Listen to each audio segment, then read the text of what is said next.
The time that you entered into the town of Sucre, actually, whether you enter by land or sea, you are already inside of this big volcano. It covers about 12 kilometers squared. That's about 3 to 4 kilometers in diameter.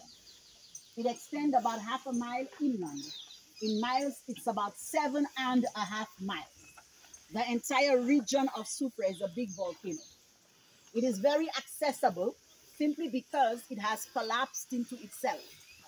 The type of volcano is called the caldera, like Yellowstone Park in the United States, like Santorini in Greece, Rotorua in New Zealand, just to name a few.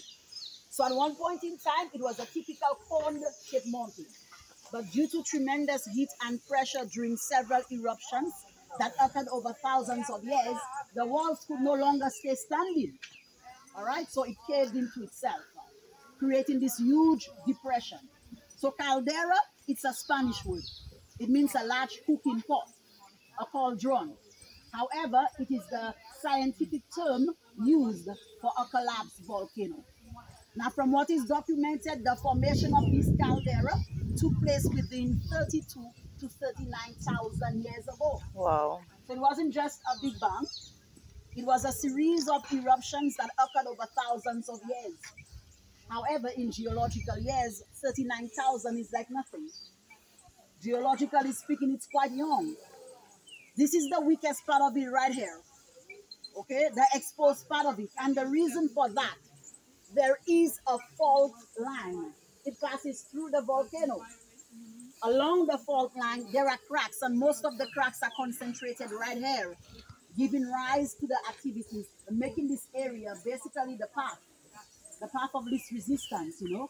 Ooh. So most likely, if an eruption has to occur, it's going to happen right here. Magma will always find the easier way out. It's like water. The last documented activity, 1766, almost 300 years ago. From what is documented, the eruption occurred right here.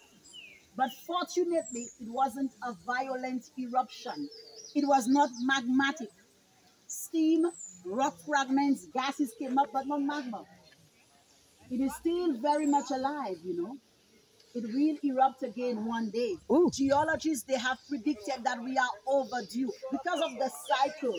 It's supposed to erupt every 200 years. And it's almost 300, but don't you worry. It's not today. Right. Okay, not on my watch. You know, most times before volcanoes erupt, there are signs. There's lots of tremors, birds, animals, you know, they'll be the first to move away. And I'll be the second. So you notice your guide running, do not ask, where is she going? You just follow. I'll be like Speedy Gonzales. All right? So hopefully there won't be any eruptions. Okay, not today. You get earthquakes? We do get tremors on a daily basis, but it's not because of the volcano. In the Caribbean, we lie on a subduction plate boundary, where the Atlantic plate or the North American plate subducts beneath the Caribbean plate. And the movement is 2 centimeters per year. All right, so very little, but from time to time, you know, occasionally, it doesn't happen very often, but there'll be a big slip. All right, and I experienced a big earthquake in my lifetime in 2007.